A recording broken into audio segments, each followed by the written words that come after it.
इंग्रजीमध्ये एक वाक्य आहे, प्रॅक्टिस मेक्स मॅन परफेक्ट. सरावाने कोणतीही गोष्ट साध्य होते. आणि म्हणूनच NMAची तयारी करण्यासाठी आपण साप्ताहिक सराव चाचणीचं आयोजन केलेलं आहे. नमस्कार. आजच्या व्हिडिओमधून आपण साप्ताहिक सराव चाचणी क्रमांक 12ची स्पष्टीकरण जाणून घेणार आहोत. बुद्धिमत्ता विषयाचा पहिला प्रश्न आपण जाणून घेऊ. पुढे दिलेल्या मनोऱ्याचे निरीक्षण करून त्या खालील प्रश्नांची उत्तरे पर्यायातून निवडायची आहेत. पहिला प्रश्न, BDH ला जसे BEH तसे IMS ला काय? आणि पर्याय आहेत IEM, IFS, INS आणि IJS. मनोऱ्याचे बारकाई निरीक्षण करा. BDH ला BEH असे आहे. अगदी त्याच पद्धतीने IMS ला INS असे असणार आहे. याचाच अर्थ पर्याय क्रमांक 3 हे आपलं योग्य उत्तर असणार आहे. पुढचा प्रश्न, BHIC ला ABC तर ISTJ ला काय? आणि पर्याय आहेत EHI, INJ, FIJ आणि GDH. BHIC ला ABC असे आहे. तर ISTJ ला FIJ असे असणार आहे. याचाच अर्थ पर्याय क्रमांक 3 हे आपले योग्य उत्तर असणार आहे. पुढचा प्रश्न पाहू. GLR ला DHMS आहे तर JNS ला काय असणार आहे? आणि पर्याय आहेत EINT, ACFJ, JNST आणि FIMR. मनोऱ्याचं बारकाई निरीक्षण करा. GLR ला DHMS आहे. अगदी त्याच पद्धतीने JNS ला FIMR म्हणजेच पर्याय क्रमांक 4 हे आपलं उत्तर असणार आहे. प्रश्न क्रमांक 4 आणि 5 साठी दिलेल्या मनोऱ्याचं निरीक्षण आपल्याला करायचं आहे आणि त्याखालील प्रश्नांची उत्तरे आपल्याला सोडवायची आहेत. पुढचा प्रश्न, 15, 11, 16 ला 16, 22, 17 आहे तर 11, 8, 12 ला काय असणार आहे? आणि पर्याय आपल्या समोर आहेत. मनोऱ्याचं बारकाई निरीक्षण करा. 15, 11, 16 ला 16, 22, 17 आहे. याचाच अर्थ 11, 8, 12 ला 12, 17, 13 असणार आहे. म्हणजेच आपला पर्याय क्रमांक 4 हे उत्तर योग्य असणार आहे. पुढचा प्रश्न पहा. 6, 8, 12, 9 ला 12, 16, 22, 17 आहे तर 7, 9, 13, 10 ला किती असणार आहे? पर्याय आपल्या समोर आहेत. मनोऱ्याचं बारकाई निरीक्षण करा. 6, 8, 12, 9 ला 12, 16, 22, 17 आहे तर 7, 9, 13, 10 ला 13, 17, 23, 18 असणार आहे. याचाच अर्थ पर्याय क्रमांक 3 हे आपले योग्य उत्तर असणार आहे. यानंतर चिन्हांचा अर्थ योग्य प्रकारे लावणे या घटकावर आधारित प्रश्न आपण जाणून घेणार आहोत. पहिला प्रश्न आहे, जर 30 अधिक 22 बरोबर 600, 25 अधिक 12 बरोबर 250, 15 अधिक 32 बरोबर 450 तर 28 अधिक 42 बरोबर किती? विद्यार्थी मित्रांनो, बारकाई निरीक्षण करा. आपल्या असं लक्षात आलेलं आहे की 2च्या ऐवजी जर शून्य घेतला आणि बेरजेच्या ठिकाणी जर गुणाकारा चिन्ह वापरलं तर पुढचं उत्तर येत आहे. सुरुवातीला पहा बरं, 30 अधिकच्या ऐवजी गुणिले म्हटलं आणि 2च्या ऐवजी शून्य म्हटलं, 30 गुणिले 20 600 होणार आहे. त्याच पद्धतीने 25 गुणिले 10 250 होणार आहे. 15 गुणिले 30 450 होणार आहे. अगदी त्याच पद्धतीने 28 अधिकच्या ऐवजी गुणिले म्हटलं आपण, 28 गुणिले आणि 2च्या ऐवजी शून्य, 28 गुणिले 40 म्हणजेच 1120 हे आपलं उत्तर असणार आहे. म्हणजेच पर्याय क्रमांक 3 हे आपलं योग्य उत्तर आहे. पुढचा प्रश्न, जर I9 ला 81, D10 ला 40 आणि P5 ला 80 असेल तर T3 बरोबर किती? आणि पर्याय आहेत 50, 60, 90, 40. I9 ला 81 आहे. अक्षरमालेमध्ये आयचा क्रमांक 9 आहे. 9 ला जर 9 ने गुणले तर 81 होणार आहे. D10 ला 40 आहे. Dचा क्रमांक 4 आहे. 4 गुणिले 10 40 होणार आहे. P5 Pचा क्रमांक 16 आहे आणि 16 ला जर 5 ने गुणले तर 80 येणार आहे. अगदी त्याच पद्धतीने Tचा क्रमांक 20 आहे. T3 म्हणजे 20 गुणिले 3 60 होणार आहे. याचाच अर्थ पर्याय क्रमांक 2 हे आपलं योग्य उत्तर असणार आहे. पुढचा प्रश्न पहा, जर 5 ला 130, 6 ला 222, 9 ला 738 तर 10 ला किती? आणि पर्याय आहेत 1010, 978, 838 आणि 1000. बारकाई निरीक्षण करा. 5 ला 130 आहेत. म्हणजेच 5चा घन 125 अधिक 5 130 होणार आहे.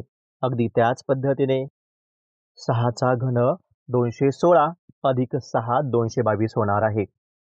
अगदी त्याच पद्धतीने 9चा घन 729 अधिक 9 738 होणार आहे.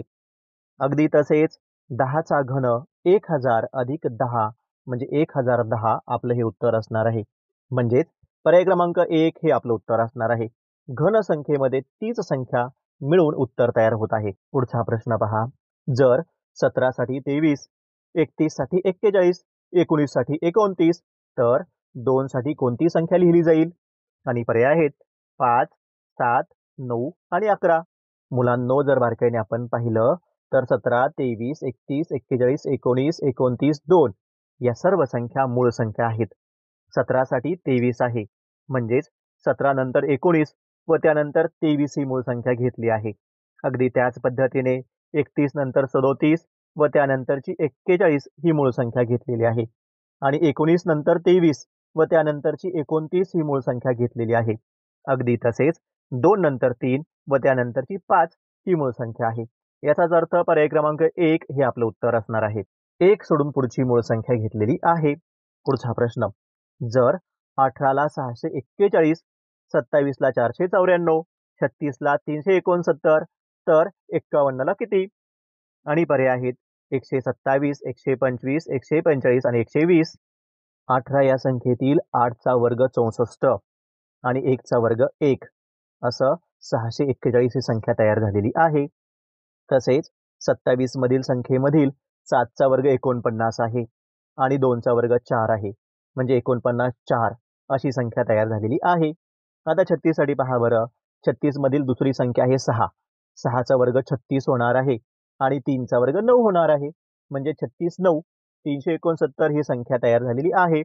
अगदी त्याच पद्धतीने 51 जर विचार केला तर 1चा वर्ग 1 आणि 5चा वर्ग 25 म्हणजे 125 ही संख्या तयार होणार आहे. पर्याय क्रमांक 2 हे आपलं योग्य उत्तर असणार आहे. यानंतर विज्ञान विषयाला आपण सुरुवात करणार आहोत.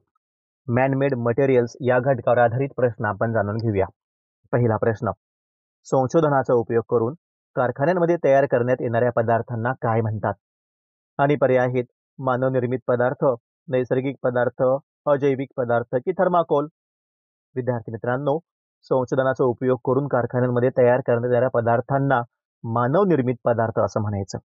उदाहरणार्थ काच, प्लास्टिक, कृत्रिम धागे, थर्माकोल हे सर्व मानवनिर्मित पदार्थ आहेत. पुढचा प्रश्न. ज्या प्लॅस्टिकला हवा तसा आकार देता येतो त्यास काय म्हणतात? आणि पर्याय आहेत प्लास्टिक, थर्मोप्लास्टिक, टेफ्लॉन कास्टिंग आणि थर्मोसेटिंग. ज्या प्लास्टिकला हवा तसा आकार देता येतो त्यास थर्मोप्लास्टिक असं म्हणतात. उष्णतेच्या होणाऱ्या परिणामाच्या आधारावर प्लास्टिकचे 2 प्रकारात विभाजन करण्यात येतात. पहिला प्रकार आहे थर्मोप्लास्टिक आणि दुसरा आहे थर्मोसेटिंग. थर्मोप्लास्टिक म्हणजे काय? तर ज्या प्लास्टिकला हवा तसा आकार देता येतो त्यास थर्मोप्लास्टिक असं म्हणतात. पॉलिथिन, पीव्हीसी याचा उपयोग करून खेळणी तयार करणे, कंगवे करणे, प्लास्टिकचे ताट, द्रोण इत्यादी पदार्थ आपण असे तयार करत असतो. दुसरे प्लास्टिक असे आहे की ज्यास एकदा साच्यात टाकून एका विशिष्ट आकार प्राप्त झाल्यानंतर पुन्हा उष्णता देऊन त्याचा आकार बदलता येत नाही. त्यास थर्मोसेटिंग असं म्हणतात. याचा उपयोग घरातील विद्युत उपकरणाची बटणं तयार करणं, कुकरचे हँडल तयार करणं इत्यादीसाठी उपयोग होतो. यानंतर पुढचा प्रश्न. अल्कली सिलिकेट काचेला काय म्हणतात? आणि पर्याय आहेत सिलिका काच, बोरोसिलिकेट, लेड ग्लास आणि ऑटर ग्लास. मुलांनो, अल्कली सिलिकेट काचेला जल काच म्हणजेच ऑटर ग्लास असं म्हणतात. वाळू आणि सोड्याचे मिश्रण तापून अल्कली सिलिकेट काच तयार केली जाते. अल्कली सिलिकेट काच पाण्यात विद्राव्य असल्यामुळं तिला जल काच किंवा ऑटर ग्लास असं म्हणतात. पुढचा प्रश्न. रासायनिक दृष्ट्या वाळू म्हणजे काय? आणि पर्याय आहेत मॅग्नेशियम, मॅग्नेशियम ऑक्साईड, ॲल्युमिनियम आणि सिलिकॉन डायऑक्साईड. मुलांनो, रासायनिकदृष्ट्या वाळू म्हणजेच सिलिकॉन डायऑक्साईड. पुढचा प्रश्न. काच तापवल्यानंतर टिंबटिंब होते. कठीण, मऊ, रेणवीय की दृश्य? मुलांनो, काचेचा गुणधर्म आहे काच तापवल्यानंतर ती मऊ होते आणि मग तिला हवा तसा आकार देता येतो. दैनंदिन वापरामध्ये आपण काचेचा उपयोग खूप मोठ्या प्रमाणात करत असतो. पुढचा प्रश्न. खेळणी तयार करण्यासाठी कोणत्या प्रकारचे प्लास्टिक वापरतात? आणि पर्याय आहे पॉलीविनाइल क्लोराईड, पॉलिस्टायरीन, पॉलिइथिलीन आणि पॉलीप्रॉपिलीन. मुलांनो, खेळणी तयार करण्यासाठी पॉलिस्टायरीन प्रकारचं प्लास्टिक वापरलं जातं. प्लास्टिकचे 4 प्रकार आपण पाहूया. पहिला प्रकार आहे पॉलीविनाइल क्लोराईड म्हणजेच PVC. बाटल्या, रेनकोट, पाईप, हँडबॅग, बूट, विद्युत वाहक तारांची आवरणं, फर्निचर, दोरखंड इत्यादी पदार्थ या PVC पासून तयार करतात. दुसरा प्रकार आहे पॉलिस्टायरीन. रेफ्रिजरेटर सारख्या विद्युत उपकरणाचे उष्मादोरक भाग, यंत्रांचे गिअर इत्यादी वस्तू यापासून तयार करतात. तिसरा प्रकार आहे पॉलिइथिलीन. दुधाच्या पिशव्या, पॅकिंगच्या पिशव्या, मऊ गार्डन पाईप इत्यादी पदार्थ या प्लास्टिकपासून करतात. आणि चौथा प्रकार आहे पॉलीप्रोपिलीन. लाऊडस्पीकर व वाहनांचे भाग, दोरखंड, चटया, प्रयोगशाळेतील उपकरणं इत्यादी भाग या प्लास्टिकपासून तयार करतात. पुढचा प्रश्न. पुढीलपैकी चुकीची जोडी ओळखा. पहिला पर्याय आहे शिसेयुक्त काच, दिवे, बोरोसिलिकेट काच, औषधाची बाटली, सिलिका काच, प्रयोगशाळेतील काचेच्या वस्तू आणि प्रकाशीय काच, ट्यूबलाईट. मुलांनो, या उदाहरणामध्ये काचेचे प्रकार दिलेले आहेत. पहिला आहे शिसेयुक्त काच. ही शिसेयुक्त काच जी आहे ती विजेचे दिवे, ट्यूबलाईट बनवण्यासाठी त्याचा उपयोग केला जातो. म्हणजे पहिला पर्याय बरोबर आहे. दुसरा प्रकार आहे बोरोसिलिकेट काच. या काचेचा उपयोग औषध निर्मिती उद्योगात औषधं ठेवण्यासाठी बोरोसिलिकेट काचेपासून तयार केलेल्या बाटल्या वापरतात. म्हणजे दुसरा पर्याय देखील बरोबर आहे. तिसरा आहे सिलिका काच. सिलिकाचा उपयोग करून ही काच तयार केलेली असते. सिलिका काचेपासून तयार केलेल्या वस्तू उष्णतेमुळे अत्यल्प प्रसरण पावतात. आम्लारीचा त्यावर काही परिणाम होत नाही. म्हणून प्रयोगशाळेतील काचेच्या वस्तू तयार करण्यासाठी सिलिका काच वापरली जाते. म्हणजे तिसरा पर्याय देखील बरोबर आहे. याचाच अर्थ पर्याय क्रमांक 4 हे चुकीची जोडी आहे. म्हणजे आपलं उत्तर आहे पर्याय क्रमांक 4 प्रकाशीय काच, ट्यूबलाईट. मुलांनो, प्रकाशीय काच ही चष्मे, दुर्बिणी, सूक्ष्मदर्शी यांचे भिंगे बनवण्यासाठी या काचेची गरज असते. पुढचा प्रश्न. भिंगे, कृत्रिम दात बनवण्यासाठी कोणत्या प्लास्टिकचा वापर होतो? आणि पर्याय आपल्या समोर आहेत पॉलिॲक्रिलिक, पॉलीप्रॉपिलीन, पॉलिइथिलीन, पॉलिस्टायरीन. मुलांनो, पॉलिॲक्रिलिक प्लास्टिकचा उपयोग भिंगे, कृत्रिम दात बनवण्यासाठी केला जातो. प्लास्टिकचा उपयोग अजून अनेकही क्षेत्रात केला जातो. प्लास्टिकचा उपयोग आरोग्य सेवा क्षेत्रात केला जातो, जसे की सिरिंज असेल किंवा मायक्रोवेव्ह ओव्हनमध्ये अन्न शिजवण्यासाठी वापरली जाणारी भांडी ही प्लास्टिकची बनवलेली असतात. वाहनांचे ओरखड्यापासून संरक्षण होण्यासाठी गाडीवर टेफ्लॉन कोटिंग करण्यात येते. टेफ्लॉन हा देखील एक प्लास्टिकचाच प्रकार आहे. प्लास्टिकचे 2000 पेक्षा जास्त प्रकार आहेत. विमानांचे काही भाग जोडण्यासाठी काही प्रकारच्या प्लास्टिकचा उपयोग होतो. यानंतरचा पुढचा प्रश्न. 4R सिद्धांतापैकी रिड्यूस म्हणजे काय बरं? आणि पर्याय आहेत कमीत कमी वापर, पुन्हा उपयोग करणे, पुनःचक्रीकरण आणि पुन्हा प्राप्त करणे. मुलांनो, रिड्यूस म्हणजे कमीत कमी वापर. प्रत्येक सुजाण नागरिकाने 4R सिद्धांताचा उपयोग करणे अत्यंत गरजेचं आहे. आता 4R म्हणजे काय बरं? तर पहिला आर आहे रिड्यूस. रिड्यूस म्हणजे कमीत कमी वापर. रियूज म्हणजे पुन्हा उपयोग करणे. रिसायकल म्हणजे पुनर्चक्रीकरण आणि रिकव्हर म्हणजे पुन्हा प्राप्त करणे. अशा प्रकारे 4R जर आपण वापर केला तरच पर्यावरण प्रदूषणापासून बचाव होऊ शकतो. पुढचा प्रश्न. टिंबटिंब म्हणजे पॉलिस्टायरीन या संश्लिष्ट पदार्थाचे एक रूप होय. आणि पर्याय आहेत नायलॉन, थर्माकॉल, रेयॉन आणि रेसिन. मुलांनो, थर्माकॉल म्हणजे पॉलिस्टायरीन या संश्लिष्ट पदार्थाचे एक रूप होय. थर्माकॉल 100 अंश सेल्सिअस पेक्षा अधिक तापमानावर द्रव अवस्थेत जाते आणि थंड केल्यावर स्थायू अवस्थेत रूपांतरित होते. त्यामुळे आपण त्याला हवाचा आकार देऊ शकतो. ते धक्का शोषक असल्याने नाजूक वस्तूच्या संरक्षण आवरणामध्ये त्याचा उपयोग होतो. मुलांनो, यानंतर आपण समाजशास्त्र विषयाचे प्रश्न जाणून घेणार आहोत. पहिला विषय आहे भूगोल. पहिला प्रश्न. महाराष्ट्र औद्योगिक विकास महामंडळाची स्थापना कोणत्या दिवशी झाली? मुलांनो, हा प्रश्न 2019, 2020 आणि 2021 असा सलग 3 वर्ष आलेला होता. पहिला पर्याय 1 जून 1962, 1 ऑगस्ट 1962, 1 ऑक्टोबर 1962 आणि 1 मे 1962. मुलांनो, 1 ऑगस्ट 1962 मध्ये महाराष्ट्र औद्योगिक विकास महामंडळाची स्थापना झाली. त्यामार्फत प्रत्येक जिल्ह्यात औद्योगिक क्षेत्राची निर्मिती केली जाते. यामधून उद्योगाचे राज्यभर विकेंद्रीकरण होणे अपेक्षित आहे. पुढचा प्रश्न. दिलेले चिन्ह कशाशी संबंधित आहे? आणि पर्याय आहेत वनसंवर्धन, मेक इन इंडिया, पर्यावरण रक्षण आणि स्टार्टअप. मुलांनो, दिलेले चिन्ह हे मेक इन इंडिया या संदर्भातले आहे. मेक इन इंडिया हा भारत सरकारचा एक प्रमुख आणि महत्त्वपूर्ण राष्ट्रीय कार्यक्रम आहे, जो गुंतवणूक सुलभ करण्यासाठी आणि नवकल्पना वाढवण्यासाठी, कौशल्य विकास वाढवण्यासाठी, बौद्धिक संपत्तीचे संरक्षण करण्यासाठी आणि देशातील उत्कृष्ट उत्पादनाच्या पायाभूत सुविधा निर्माण करण्यासाठी डिझाईन करण्यात आलेला आहे. पुढचा प्रश्न. पुढील पर्यायापैकी कोणता पर्याय लघु उद्योग आहे? आणि पर्याय आहेत गुऱ्हाळ, बेकरी, लोहपोलाद आणि साखर. मुलांनो, उद्योगाचे एकूण 3 प्रकार आहेत. लघु उद्योग, मध्यम उद्योग आणि अवजड उद्योग. गुऱ्हाळ जर आपण विचार केला तर तो मध्यम उद्योग आहे. लोहपोलाद आणि साखर उद्योग हा अवजड उद्योग आहे. याचाच अर्थ बेकरी हा लघु उद्योग आहे. म्हणजेच खालील पर्यायातील बेकरी हा जो पर्याय आहे तो लघु उद्योग आहे. आता आपण एक तक्ता पाहणार आहोत. या तक्त्यामध्ये आपल्याला उद्योगाचे प्रकार दिसत आहेत. पहिला प्रकार आहे लघु उद्योग, दुसरा आहे मध्यम उद्योग आणि तिसरा आहे अवजड उद्योग व मोठे उद्योग. मुलांनो, मातीची भांडी बनवणे, बेकरी इत्यादी जे उद्योग आहेत ते लघु उद्योग आहेत. तर फळ प्रक्रिया उद्योग आणि गुऱ्हाळ यासारखे उद्योग मध्यम उद्योग असतात. तर सिमेंट, साखर, लोहपोलाद इत्यादी जे उद्योग आहेत ते अवजड किंवा मोठे उद्योग असतात. यानंतरचा पुढचा प्रश्न. मुख्य माहिती तंत्रज्ञान केंद्रे कोणत्या नावाने ओळखली जातात? आणि पर्याय आहेत IT cyber, IIT, ITI, IT hub. मुलांनो, मुख्य माहिती तंत्रज्ञान केंद्रे ही IT हब म्हणून ओळखली जातात. पुढचा प्रश्न. उद्योगाचे सामाजिक दायित्व या अंतर्गत आपल्या नफ्यातील कमीत कमी किती टक्के रक्कम खर्च करावी? आणि पर्याय आहेत 3, 2, 1 आणि 4.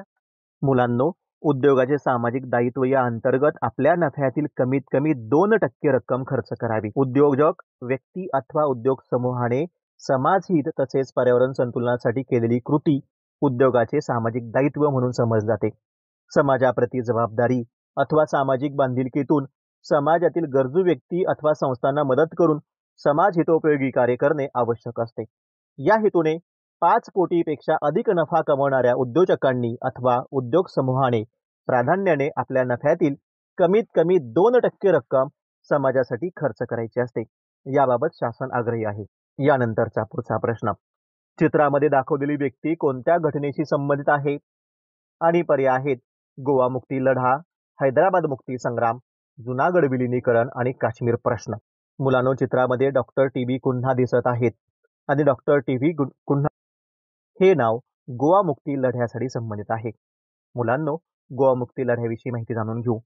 पोर्तुगालने आपल्या ताब्यातील भारतीय प्रदेश भारतीयांच्या स्वाधीन करण्यास नकार दिला. तो प्रदेश मिळवण्यासाठी भारतीयांना लढा द्यावा लागला. या लढ्यामध्ये डॉक्टर TB कुन्हा आघाडीवर होते. त्यांनी पोर्तुगीज सरकारविरुद्ध जनतेमध्ये जागृती घडवून आणली. असं महत्त्वाचं काम गोवा मुक्ती लढ्यासाठी डॉक्टर TB कुन्हा यांनी केलं. पुढचा प्रश्न. पुढील पर्यायातील अयोग्य जोडी ओळखा.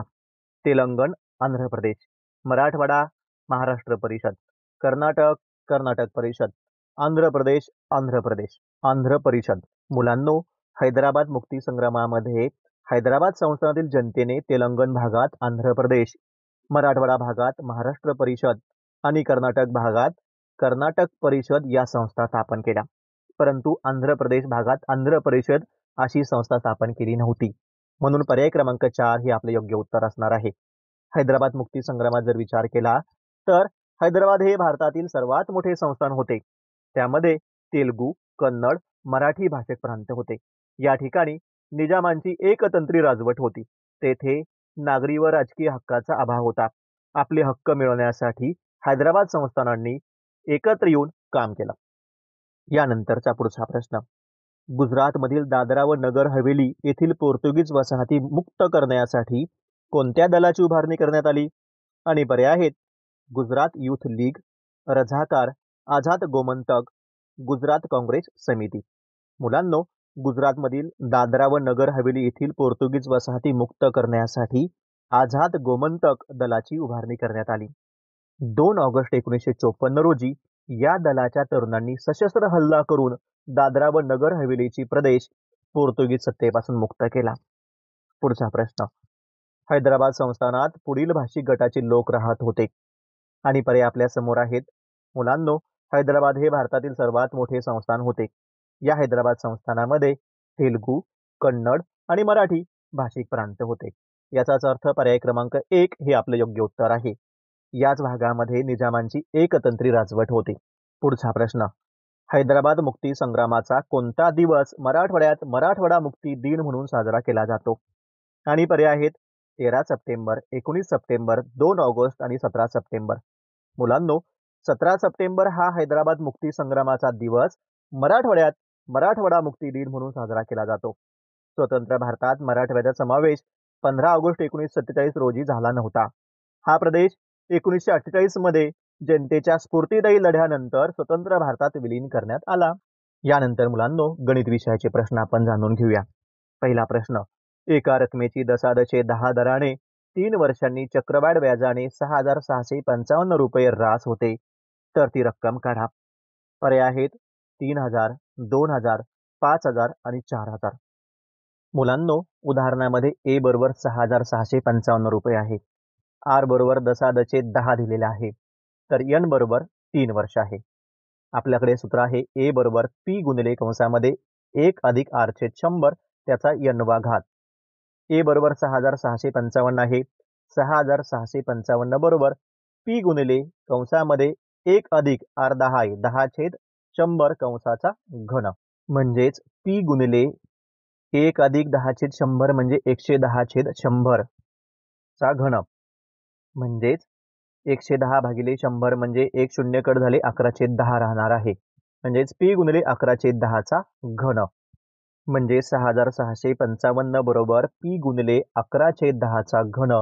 याचा अर्थ पी बरोबर 6,655 गुणिले 10 चा घन भागिले 11 चा घन. म्हणजे 6,655 गुणिले 10 चा घन भागिले 11 गुणिले 11 गुणिले 11. आपण जर हा भागाकार केला तर 6,655 गुणिले 10 चा घन भागिले 11 गुणिले 11 गुणिले 11 म्हणजेच 5 गुणिले 10 चा घन. म्हणजेच 5 गुणिले 1,000 म्हणजेच 5,000. म्हणजे ती रक्कम 5,000 असणार आहे. यानंतर पुढचा प्रश्न. एका समांतरभुज चौकोनाचा पाया 8 सेंटीमीटर व उंची 5 सेंटीमीटर असेल तर त्या चौकोनाचे क्षेत्रफळ काढा. मुलांनो, समांतरभुज चौकोन म्हणजे पॅरलोलोग्राम आणि पर्याय आहेत 40 चौरस सेंटीमीटर, 30 चौरस सेंटीमीटर, 50 चौरस सेंटीमीटर की 60 चौरस सेंटीमीटर. मुलांनो, समांतरभुज चौकोनाचे क्षेत्रफळ आहे पाया गुणिले उंची. पाया आहे 8 आणि उंची आहे 5. म्हणजे 8 गुणिले 5 40. याचाच अर्थ समांतरभुज चौकोनाचे क्षेत्रफळ आहे 40 चौरस सेंटीमीटर. पर्याय क्रमांक 1 हे आपलं उत्तर असणार आहे. यानंतर पुढचा प्रश्न. एका समांतरभुज चौकोनाचे क्षेत्रफळ 112 चौरस सेंटीमीटर असून त्याचा पाया 10 सेंटीमीटर असेल तर उंची किती? 4 सेंटीमीटर, 3 सेंटीमीटर, 50 सेंटीमीटर आणि 60 सेंटीमीटर असे पर्याय आहेत. समांतरभुज चौकोनाचे क्षेत्रफळ आहे पाया गुणिले उंची. समांतरभुज चौकोनाचे क्षेत्रफळ आहे 112 आणि पाया आहे 10. म्हणून 112 बरोबर 10 गुणिले उंची. याचाच अर्थ 112 छेद 10 बरोबर उंची. जर आपण हा भागाकार केला तर उंची येणार आहे 11.2 सेंटीमीटर. यानंतर पुढचा प्रश्न. एका समभुज चौकोनाच्या 2 कर्णांची लांबी अनुक्रमे 11.2 सेंटीमीटर व 7.5 सेंटीमीटर आहे तर त्या चौकोनाचे क्षेत्रफळ किती? मुलांनो, समभुज चौकोन म्हणजे रोम्बस आणि पर्याय आहेत 40 चौरस सेंटीमीटर, 42 चौरस सेंटीमीटर, 52 चौरस सेंटीमीटर आणि 5.6 चौरस सेंटीमीटर. मुलांनो, समभुज चौकोनाचे क्षेत्रफळाचे सूत्र आहे 1/2 गुणिले कर्णांच्या लांबींचा गुणाकार. आपल्याला दोन्ही कर्णांची लांबी दिलेली आहे. म्हणजेच 1/2 गुणिले 11.2 गुणिले 7.5. जर आपण हा गुणाकार केला तर आपल्याला मिळणार आहे 5.6 गुणिले 7.5 आणि दोघांचा गुणाकार केला तर 42 हे आपलं उत्तर येणार आहे. म्हणून पर्याय क्रमांक 2 हे आपलं उत्तर असणार आहे. यानंतर पुढचा प्रश्न. एका समलंब चौकोनाच्या सम्मुख भुजांची एक जोडी परस्परांना समांतर आहे. त्या भुजामधील अंतर 6 सेंटीमीटर आहे. समांतर बाजूंची लांबी अनुक्रमे 7 सेंटीमीटर व 8 सेंटीमीटर आहे. तर त्या चौकोनाचे क्षेत्रफळ किती असणार आहे? आणि पर्याय आहेत 40 चौरस सेंटीमीटर, 42 चौरस सेंटीमीटर, 52 चौरस सेंटीमीटर की 45 चौरस सेंटीमीटर. मुलांनो, समांतर भुजामधील अंतर म्हणजे समलंब चौकोनाची उंची आहे. ती आहे 6 सेंटीमीटर आणि समलंब चौकोनाचे क्षेत्रफळ आहे 1/2 गुणिले कंसामध्ये समांतर बाजूंच्या लांबींची बेरीज गुणिले उंची म्हणजेच 1/2 गुणिले कंसामध्ये समांतर बाजूंच्या लांबीची बेरीज आहे 7 आणि 8. 7 अधिक 8 गुणिले 6. 7 आणि 8 जर आपण केले तर ते 15 येणार आहे आणि 6 भागिले 2 म्हणजे 3. 15 त्रिक 45 चौरस सेंटीमीटर हे आपलं उत्तर असणार आहे. म्हणजेच पर्याय क्रमांक 4 हे योग्य उत्तर असणार आहे. पुढचा प्रश्न. एका वर्तुळाकृती मैदानाचे क्षेत्रफळ 3850 चौरस मीटर आहे. तर त्या मैदानाची त्रिज्या किती असेल बरं? आणि पर्याय आहेत 45 मीटर, 35 मीटर, 55 मीटर की 65 मीटर. मुलांनो, वर्तुळाचे क्षेत्रफळ बरोबर पाय आर वर्ग. वर्तुळाचे क्षेत्रफळ दिलेलं आहे 3850 बरोबर पाय म्हणजे 22/7 गुणिले आर चा वर्ग. म्हणजेच आर वर्ग बरोबर 3850 गुणिले 7/22. आता हा जर आपण भागाकार केला तर उत्तर मिळणार आहे 1225. आर वर्ग बरोबर 1225 याचाच अर्थ दोन्ही बाजू जर वर्गमूळ आपण केलं तर आर बरोबर 35 मीटर येणार आहे. म्हणजेच मैदानाची त्रिज्या 35 मीटर इतकी आहे. पुढचा प्रश्न. एका वर्तुळाची त्रिज्या 21 सेंटीमीटर असेल तर त्या वर्तुळाचे क्षेत्रफळ किती असणार आहे? आणि पर्याय आपल्या समोर आहेत. मुलांनो, वर्तुळाचे क्षेत्रफळ बरोबर पाय आर वर्ग. म्हणजेच 22/7 आर आहे 21 गुणिले 21 चा वर्ग. 22/7 गुणिले 21 गुणिले 21. 7 त्रिक 21 आणि 22 त्रिक 66 गुणिले 21 जर हा गुणाकार केला तर 1386 चौरस सेंटीमीटर हे आपलं उत्तर असणार आहे. यानंतर पुढचा प्रश्न. 4000 रुपयांचे 3 वर्षांचे दशादशे 12.5 दराने चक्रवाढ व्याज काढा. मुलांनो, उदाहरणामध्ये पी बरोबर 4000, आर बरोबर 12.5% आणि एन बरोबर 3 वर्ष दिलेले आहे. आपलं सूत्र आहे ए बरोबर पी कंसामध्ये 1 अधिक आर छेद 100 कंसाचा n वा घात. म्हणजेच येथे पी बरोबर 4000 दिलेला आहे आणि आर बरोबर 12.5 आहे. म्हणजे 4000 कंसामध्ये 1 अधिक 12.5 भागिले 100 कंसाचा घन. 12.5 भागिले 100 म्हणजेच पॉइंट जो आहे आपण छेदस्थानी 1 शून्य देणार आहोत. म्हणजेच 4000 गुणिले कंसामध्ये 1 अधिक 125 छेद 1000 कंसाचा घन. 1 अधिक 125 छेद 1000 याचाच अर्थ 1000 अधिक 125 भागिले 1000 म्हणजेच 1125 भागिले 1000. आता ए बरोबर पहा 4000 गुणिले 1125 भागिले 1000.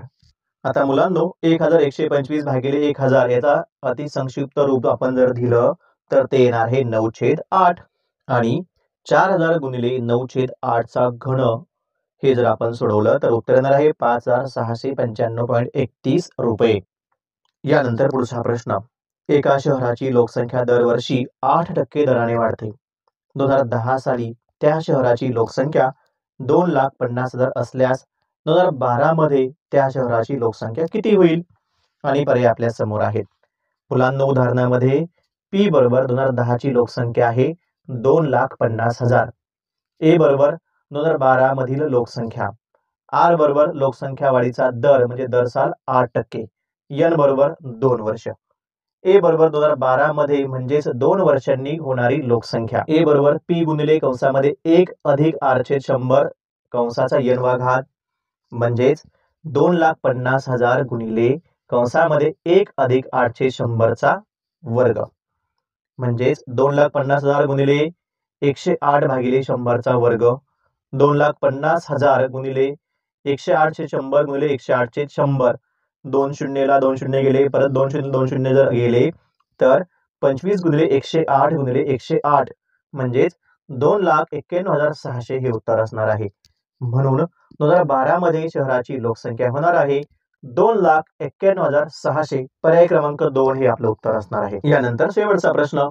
एका समांतरभुज चौकोनाचा पाया 18 सेंटीमीटर व उंची 11 सेंटीमीटर आहे तर त्या चौकोनाचे क्षेत्रफळ किती? मुलांनो, पर्याय आपल्या समोर आहेत. समांतरभुज चौकोनाचे क्षेत्रफळ आहे पाया गुणिले उंची. पाया आहे 18, उंची आहे 11. 18 गुणिले 11 म्हणजे 198. पर्याय क्रमांक 3 हे आपले योग्य उत्तर असणार आहे.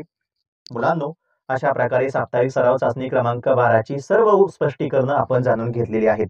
मुलांनो, अधिक सरावासाठी आपण सुरू केलेल्या https://nms-exam.blogspot.com ला भेट द्या.